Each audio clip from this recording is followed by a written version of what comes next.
Greetings, loyal subscribers and honoured guests. I'm going to try something a bit different today.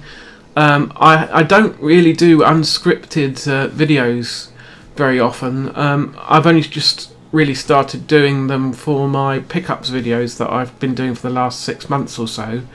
But I've decided to try it for this video, which is going to be a sort of overview of the Choro Q series on the PlayStation 2.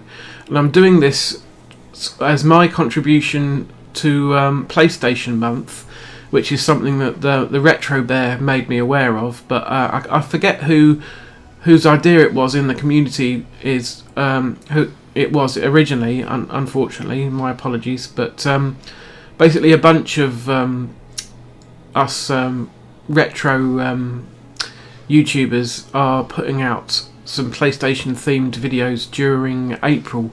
I shall only just manage to squeak this into April, I think, but this is an idea for a video that I've been wanting to do for a while anyway, and this sort of just gave me the push to get it actually done sooner rather than later, or at all, because knowing me, I probably would have thought about it a lot and then just never got around to doing it. So I am actually doing it.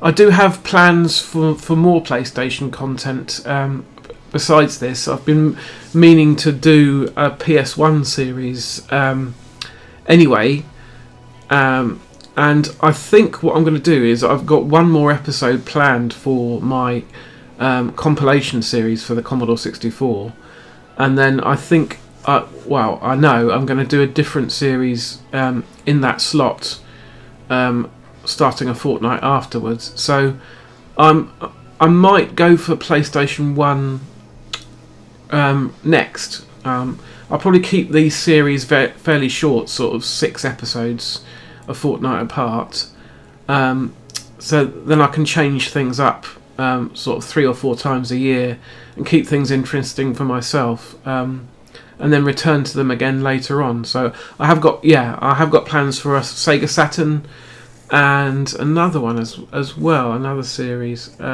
Game Boy maybe. But anyway, that's enough waffling. Let me just check my notes. I have taken some notes so that I can stay on track and not forget what I wanted to talk about. Anyway, so let's get on to the topic in hand.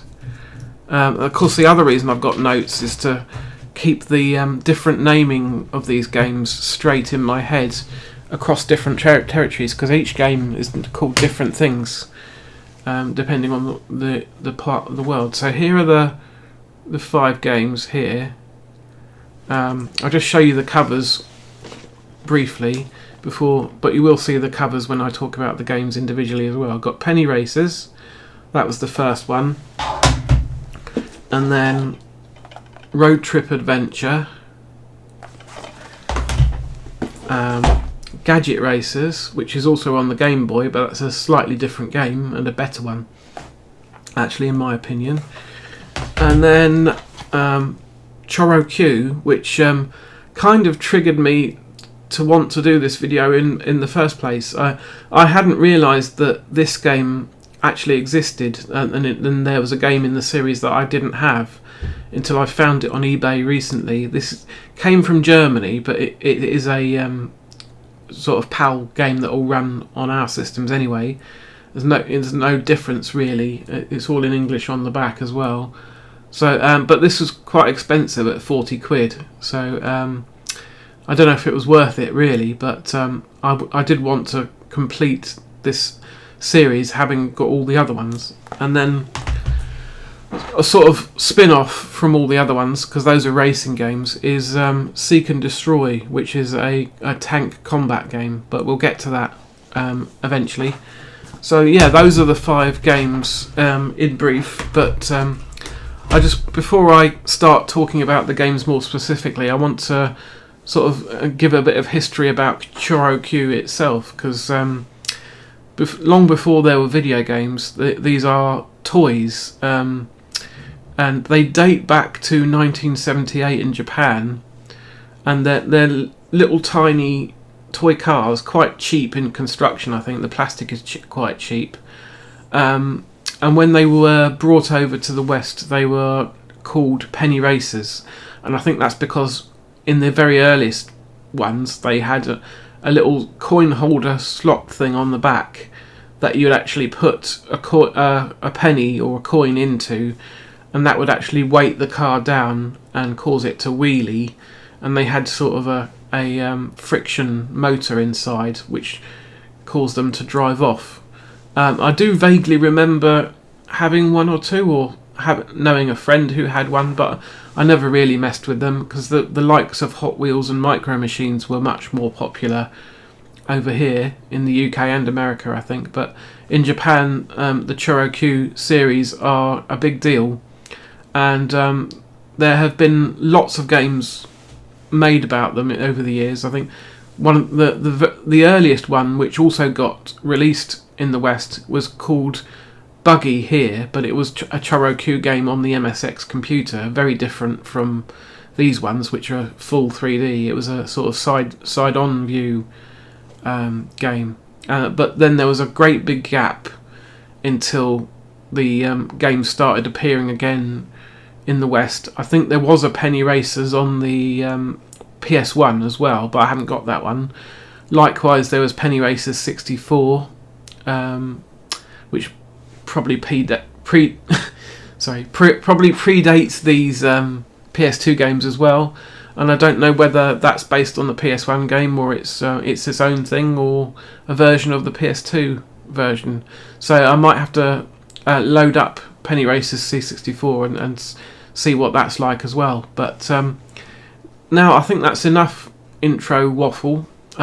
Let's actually switch over to looking at the 5 games individually. I try not to go on for too long about each one, but yeah, so let's switch over.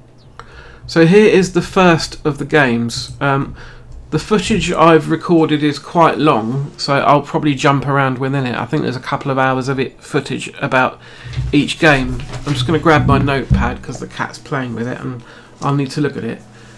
So let's just let the intro run a little bit. Takara is the toy company that the games are licensed from, and all of these different games are published by 3 different publishers in total here. This one is by Midas Interactive, and they're all sort of budget ranges, so these games wouldn't have cost more than about 20 quid at the time originally, I think, because they were all budget games, and even in Japan I think they were sort of that sort of budget price, and you can definitely tell, unfortunately, in the way the games play, that they're budget games as well.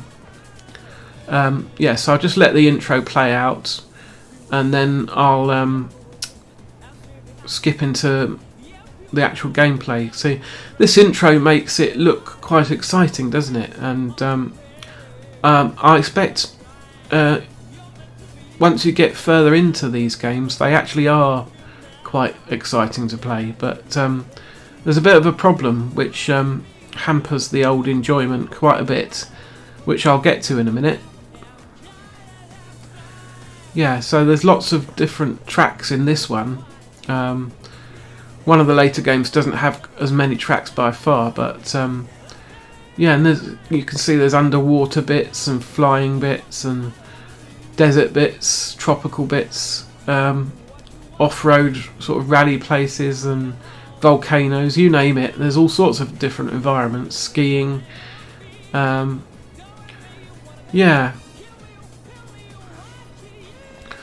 Anyway, let's skip into the gameplay. I'll try and find a certain bit that I'm looking for.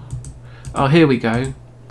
So this first game in its structure is more or less lifted from a Gran Turismo game. So it's got the cutesy look of a sort of more arcade sort of Mario Kart experience, but this game, even down to the license tests and stuff like that, is really a sort of driving simulator, and it even goes down to the handling model, where it feels very sluggish and heavy to begin with, and you have to earn your first license before you can really get into the racing proper, and you have to earn money from doing well in the early races, and then buy upgrades for your car and improve them.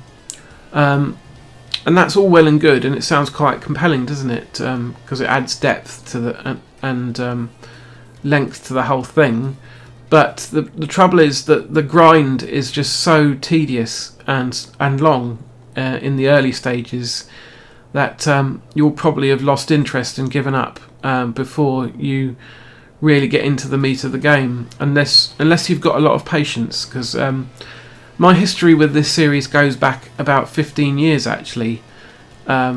I think this was the second game I actually picked up in the series, but it is the first that came out here, so hence why I'm talking about it first. But the next game I get to is actually the first one I picked up, and I sort of fell in love with it at the time, and that's what spurred me on to buy all the others. But back then I had a lot more patience for whatever reason. Well, I was 15 years younger and had a bit more free time on my hands, although I had started working full time.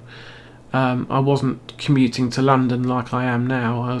I had a sort of 20 to 30 minute commute, so I had a lot more longer evenings to spend on my games. And so I played this one quite a bit and pushed past the tedious sections when I first played it, and once you do that, it gets a lot better. I'm going to skip past the license tests. Let's have a look at one of the actual races. This is a fairly standard asphalt track, so nothing too interesting going on with this track, but this is sort of this game's equivalent of High Speed Ring, if you will, from Gran Turismo.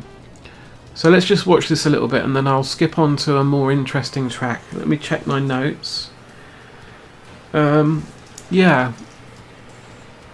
I've covered most of the stuff that I wanted to get to already, but I'll probably be triggered to talk about other stuff if I see it in the video. So so as you can see, early on, I retired. I don't know why I did that. Let's skip on to. I'm doing the same race again. I think I gave up because I was already doing really badly. But that was going to be my point. You will do really badly early on because your car's a load of shite. So and it's not until you've bought some better parts that you'll actually start earning cash. So it's like I said, it's pretty tedious. Let's skip on further and see if I can find one of the more interesting tracks. As you can see, I'm having to redo some of the tracks multiple times just to earn money and just to prevent myself from going bored. I think this is one of the more interesting tracks, and I'm actually in first now for a change. I think this is after I've bought quite a few upgrades, and I'm actually starting to do better and learn the tracks as well. I actually go the wrong way here. You're much better off going the other way on this track. But this one's a sort of theme park styled track. And it's pretty good fun. And in the interest of not making this video too long, I'll just skip on. Oh, that's something. I saw it there. Yeah, so one of the other cool things that I wanted to mention about this game is that long before stuff like Sonic and Sega All-Stars Transformed and Mario Kart 8 had sort of transforming vehicles with wings or skis or gliders on, you could buy that sort of part for your car and fit them to your car in penny races, and that means on tracks where there's a stretch of water, instead of sinking to the bottom, if you've got the floats fitted, they'll expand, and you'll be able to float on top and save a lot of time compared to other cars that haven't got that. Or if you put the wings of Apollo on, if you go over a big jump in certain tracks, then you'll actually glide and skip some corners. So that's a really cool idea. That's way ahead of its time, but it's unfortunately the overall execution of the game lets itself down. So something I would really like to see in the future is actually a big budget version of a Choro Q game, or this sort of game done right, not necessarily with the Choro Q license, but sort of based on it, somebody else's version, with this sort of deep Gran Turismo type game, or a car RPG, as they call some of the later games in the series, but done well. So, but none of these games quite get there, which is a real shame, unfortunately. But you can see this is a icy track, and as you can imagine, I'm absolutely sliding everywhere and falling down holes. I haven't actually got skis fitted. That would help quite a bit, but you do have to build up your money for everything before you can get it, which is what slows everything down. But I think I'm going to move on to the next game, so bear with me and I'll be back for the next one. So it's time to move on to Road Trip Adventure. I need to refer to what these games were called. I forgot to mention the first game. So Penny Races was called Penny Races in PAL territories. In America it was called Gadget Races, and in Japan it was Choro Q HG. So moving on to Road Trip Adventure, which is what the second game was called here. In USA it was just called Road Trip without the adventure bit, and in Japan it was Choro Q HG2. So I'm just going to skip past this bit where I'm entering names and everything.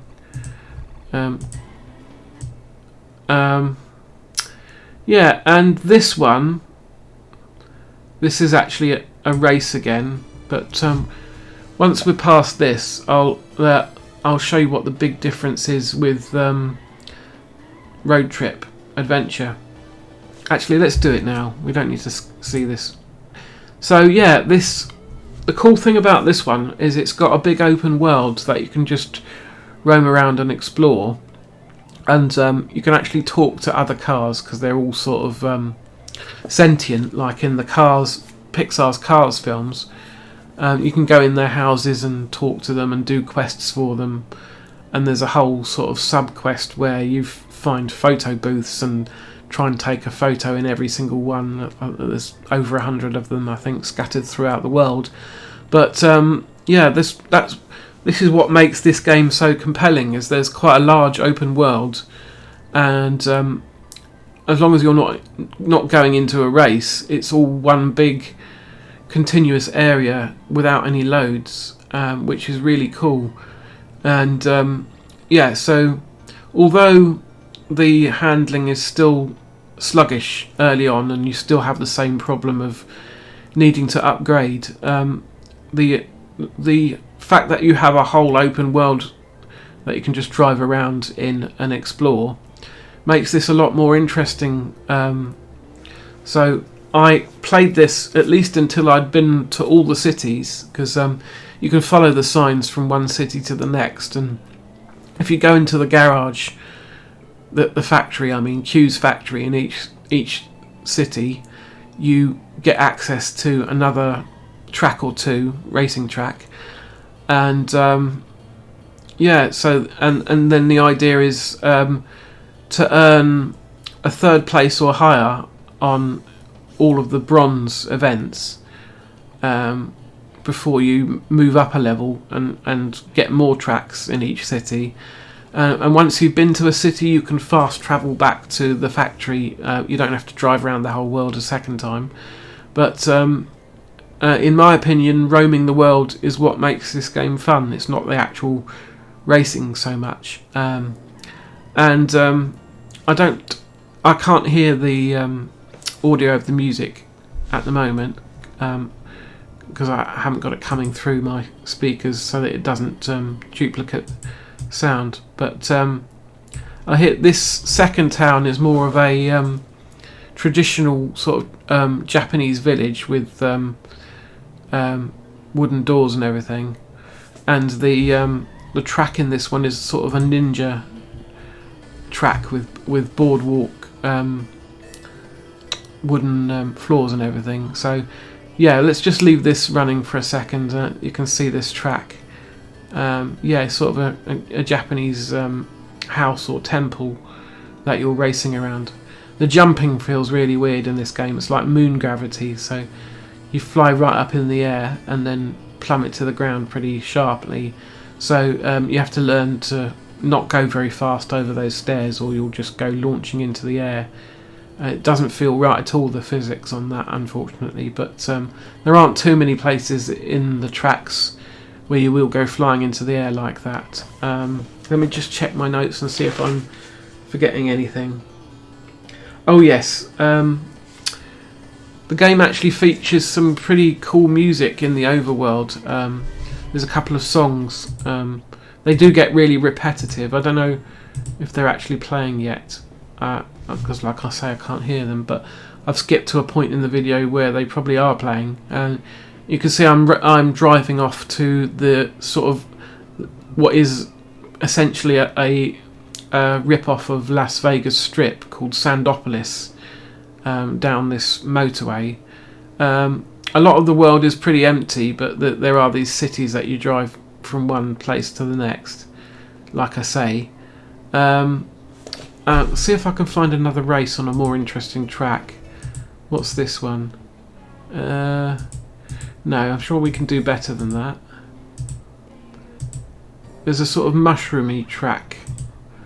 Oh, and there are mini games and these coins that you can find as well. I just picked up a coin there. Is this back to one of the less interesting tracks again? I think I've got back to the original village again, haven't I? I was going to try and find the mushroom track. Bear with me. There's the world map. So, I'll try and get back to that. No, I've missed it. Lost it now. But anyway. Oh, here's the mushroomy place. And there's the track. So I'll just leave this running for a minute while I continue to talk about it.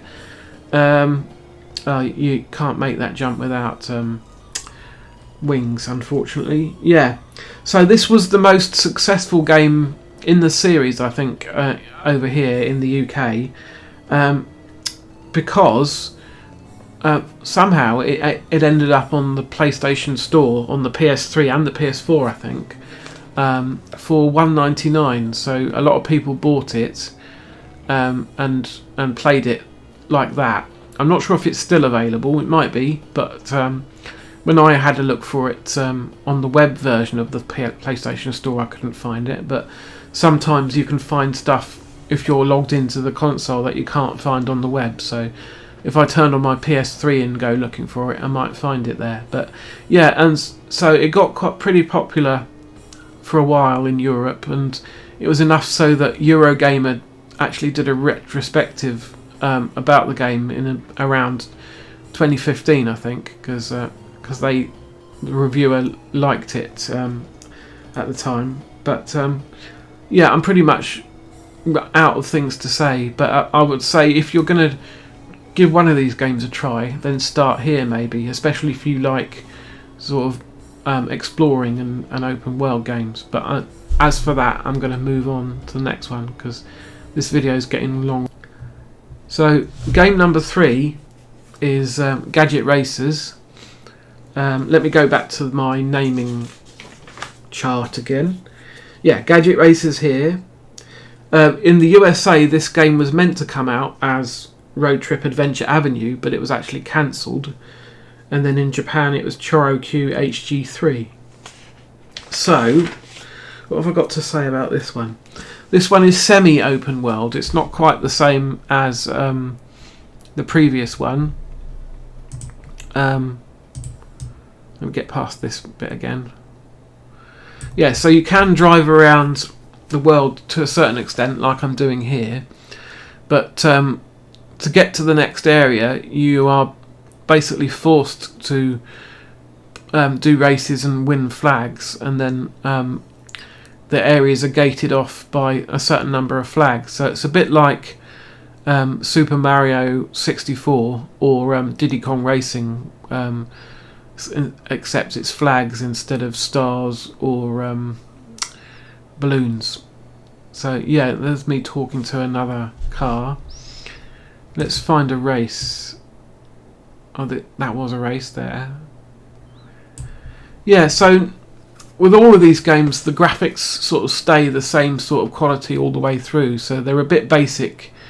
They do have some sort of fairly nice effects, like sun glare and weather in places, but the models and the textures are a bit lacking, which is just a side effect of the budget nature of the games, I think. In this one, which you can't seem to do in the others, you can tilt your car back. You can do a wheelie, which is essential for hopping over sort of low steps. If you don't do a wheelie when you approach a step like that, then you'll just go smacking into it. So I'm about to demonstrate that here. You see, if you do a wheelie there, then you end up hopping up onto that, and you can skip that whole section. Very tough and slow progress over early on, which is I try and jump over that, but it's too high. You need springier suspension, I think, or higher tyres to get over that one.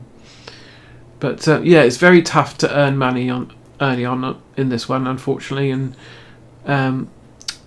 getting those early flags proves a real problem. But when you get once you start getting a few flags and you've got a few options for where you race, it gets easier and more interesting.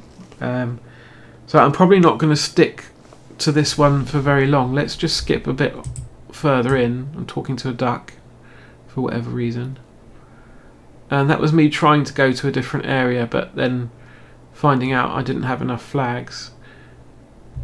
I think I do eventually make a bit more progress. Yeah, this is me in the second area because I actually earned a flag. I'll see if I can find another racetrack to show you before I move on to the next one. Oh, here's the race. It's another one where I'm not going to do very well because you need off-road tyres really for this one. So I'm not going nearly as fast as the opposition because I've got a weak engine and I haven't got the right tyres for the track. Actually, I am overtaking them a little bit, but those tyres do let me down, I think, on the corners. So yeah, I don't know. I wouldn't necessarily recommend this one, but I would recommend Gadget Races on the Game Boy, like I've said before, Game Boy Advance, because it's the same sort of idea as these other games on the PlayStation 2, except the handling is a lot more forgiving, and the ramp up, the grind, is a lot quicker. So, if anything, I would, and if you've got a Game Boy Advance or you've got a GB player for the GameCube, then I would recommend just going for the Gadget Races on the Game Boy Advance instead, because you'll probably have a much more enjoyable time. But anyway, this is about the PlayStation 2 games, so let's move on. The penultimate game is Choro Q. Is the video playing? Let me just check. Yes, it is. This one has another sort of quite good intro, so I'll just let that play for a little bit. Let me check my notes on this one. Yeah, like I said, I hadn't heard of this one till recently, and then found that expensive copy on eBay from Germany. We don't need to watch the intro, do we? So let me just get into the main game. So this one has a let me get into it. I'll show you some of the tracks in a minute. yeah, this one has sort of towns that you can roam around from a more zoomed out point of view, but not so much the open world exploration that the previous two had. You can eventually go from one town to the next, but you need to win some races and rank up in order to do that. But this one is a bit more interesting. It has the usual grind problem and slow progress going on, but the race calendar is sort of seasonal, and you actually have these 5 islands that you can hop to at any time. Yeah, and you have the Beginners Cup races open to you, and in each island you get different tracks. So you've actually got about 5 or 6 tracks you can do right at the start, which is a lot more than some of the other games. So and with this one, even if you come dead last, you still earn a decent amount of money. So you can at least see all the tracks and do them a few times, and you'll just build up enough money to start upgrading your car just by doing that. So it's a bit more forgiving in that respect than some of the other games. So other than Road Trip Adventure, this is the other game I might come back to and play some more, if only just to try and wring some value out of that 40 quid that it cost me to import it over from Germany. Let me try and find some of the other tracks because they're more interesting. So this one is a sort of toy themed track. That the tracks in this one get a lot crazier and more interesting than some of the other games. Well, that was the end of the race, unfortunately, but there's another. Oh, this one's a funky one. So yeah, let's just watch some of this race and then I'll move on to the final game that I want to talk about. We've been going for half an hour already, so although I'll trim it down a little bit afterwards.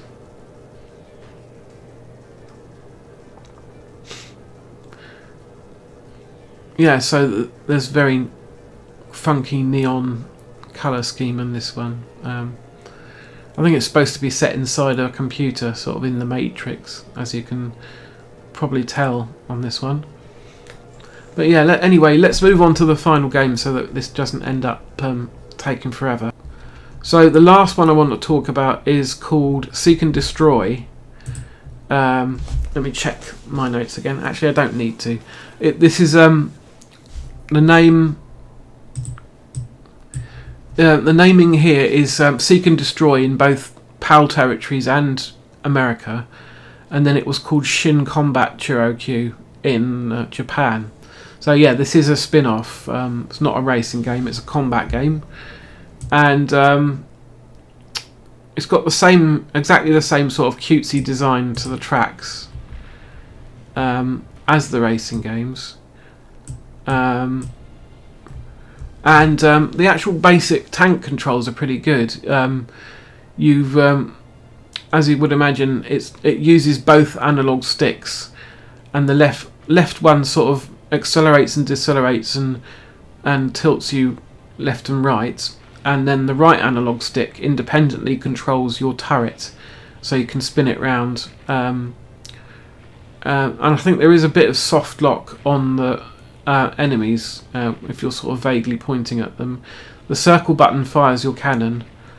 So yeah, the basic tank controls are adequate, but what I struggled with was the camera, because there isn't really any sort of automatic tracking with the camera, and when you turn around like that, the camera doesn't follow you like I was saying. But there is if you press the L2, that resets the camera behind you, but I took a while to discover that. I hadn't found that at this point in the game. But of all the games, this is my least favourite for both the camera reason and the fact that the missions are really boring, and if you fail them, you have to sit through all of the long cutscenes again, and you can't skip them, which I found really tedious. There's a mission later on where you have to try and destroy a bridge. There it is. You're meant to destroy the bridge before they get across, but I completely failed in this instance, and they'd already reached the other side. And I failed this one a couple of times and had to restart it, and you have to sit through several minutes worth of tedious exposition every time you restart. But I think that's it. In summary, if any of these games interest you, then yeah, I would say definitely go for Road Trip Adventure first, especially if it's still $1.99 to download it on the PS3 and PS4. I'd try that first, and then I would maybe say Choro Q is the second most interesting, but that's also probably the most expensive, so maybe not. I wouldn't recommend seeking that one out especially. I would love to see this series done right, as I've already said.